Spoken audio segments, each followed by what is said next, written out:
RP Singh, अगर exit poll के आंकड़ों को मान लिया जाए, मान लीजिए आपने गुजरात में 150 जीत ली, हिमाचल में मान लीजिए कांग्रेस जीत गई, अब वो हालांकि मानेंगे नहीं आप, और दिल्ली में आम आदमी पार्टी जीत गई, मुझे पता है वो भी आप नहीं मानेंगे, अगर मान लीजिए फिर भी ऐसा हो जाता है तो क्या मूड हम माने देश का इस समय, क्या चल रहा है आरपी सिंह? मानक, मैंने जो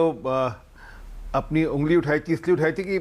रोहन, ये आपका डोमेन नहीं है, मेरा डोमेन नहीं है,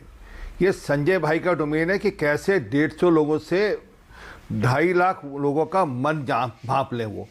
और उसमें वो लगातार काम करते हैं और लगातार उसमें सफल भी होते हैं। एक आधी बार विफल भी हुए परंतु लगातार सफल भी होते हैं।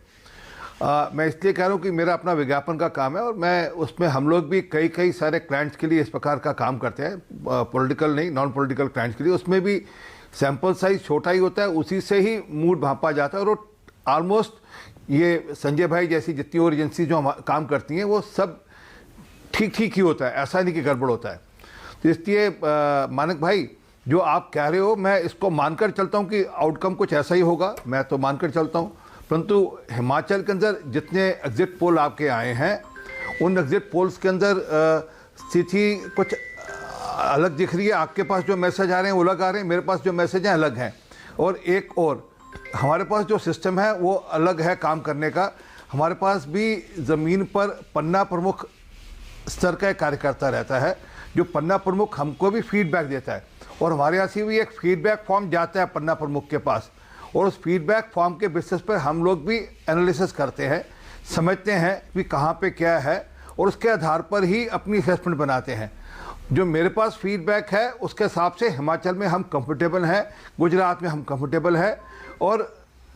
एमसीडी में दिक्कत है, ये मुझे मानने में कोई गुरेज नहीं, एमसीडी में दिक्कत है, परंतु बाकी दोनों जगहों में हम कंफर्टेबल हैं। एक दूसरी बात,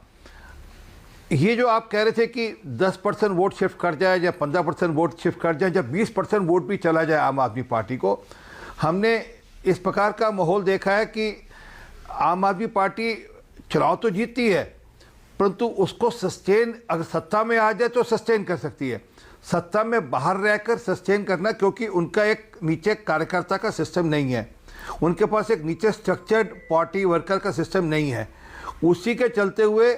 सस्टेन नहीं हो पाता। याद करिए, पंजाब के पहले इलेक्शन में अच्छी खासी सीटें, 20-25 सीटें जीते थे, और उसमें से लगभग सबके सब कांग्रेस पार्टी। अगले चुनाव में तो आए ना, फिर सांसद भी चले गए। आप सही कह रहे हैं, एक चुनाव में अच्छा परफॉर्म करने के बाद थोड़ा ढीले पड़ गए थे, पर अगले चुनाव में जीते वो। मानक, मैं अपनी बात पूरी, मैं उस बात को भी इनकॉर्पोरेट करूंगा। मैं आज आप यहाँ पर राजनीतिक तौर पर नहीं बैठा, मैं एक राजनीतिक शास्त्र का स्टूडेंट भी हूँ, और मैंने जैसे कहा, मैंने ये सब काम किए हुए हैं, जिसमें संजय जी भी हैं, ये सब काम किए हुए हैं, मेरे हाथ के निकले हुए काम है, मैं इसलिए उस ढंग से एनालाइज कर रहा हूँ बात को। तो हो रखा है कि ना आप, मैं चाहूँगा, मेरे अच्छे मित्र हैं यहाँ पर बैठे हैं, आपके आम आदमी पार्टी के MLA हमारे, उनसे पूछे कि आइडियोलॉजी क्या है माफ़ी, आइडियोलॉजी क्या है उसका जवाब नहीं मिलेगा, स्ट्रक्चर क्या है उसका जवाब नहीं मिलेगा, वेव क्या है उसका जवाब है। ये दूसरे पार्टीज के लोगों पे पोच कर एक नैरेटिव बिल्ड करना, उस नैरेटिव के बेस पे चुनाव जीतना, ये है आम आदमी पार्टी का सार। और मेरी बात नोट कर लीजिएगा, पंजाब में क्योंकि कांग्रेस कमज़ोर थी और कांग्रेस की उस ढंग से सोच नहीं थी किस ढंग से डील करना है, गुजरात हम देख लेंगे, अगले 5 साल बाद फिर बैठूंगा आपके साथ, मैं जाने वाला नहीं, 5 साल बाद फिर बैठूंगा और आपको ठीक ठाक जवाब मिल जाएगा। नहीं, ऐसा नहीं है। मैं आपकी दाद दे रहा हूं आरपी सिंह जी, मैं आपकी दाद दे रहा हूं कि आज आप एक प्रवक्ता की तरह कम और एक एनालिस्ट के तौर पर ज्यादा बोल रहे हैं। आपने मान लिया कि दिल्ली के एमसीडी चुनाव में आप हार रहे हैं, मैं दाद देता हूं आपकी, वरना प्रवक्ता आमतौर पर आते हैं और वही रटाया जवाब उनका होता है कि भैया एग्जिट, हार रहे हो तो एग्जिट पोल गलत साबित होंगे, जीत रहे हो तो देखिए हम तो पहले ही कह रहे थे हम जीतने वाले हैं। आपने कम से कम ये तो माना कि गुजरात जीतेंगे, हिमाचल जीतेंगे, मान लेते हैं वो भी, क्योंकि वहां क्लोज है फाइट, पर दिल्ली एमसीडी आप हार रहे हैं या वहां दिक्कत है आपके शब्दों में, मैं दाद दे रहा हूं इसके लिए आरपी सिंह जी आपकी।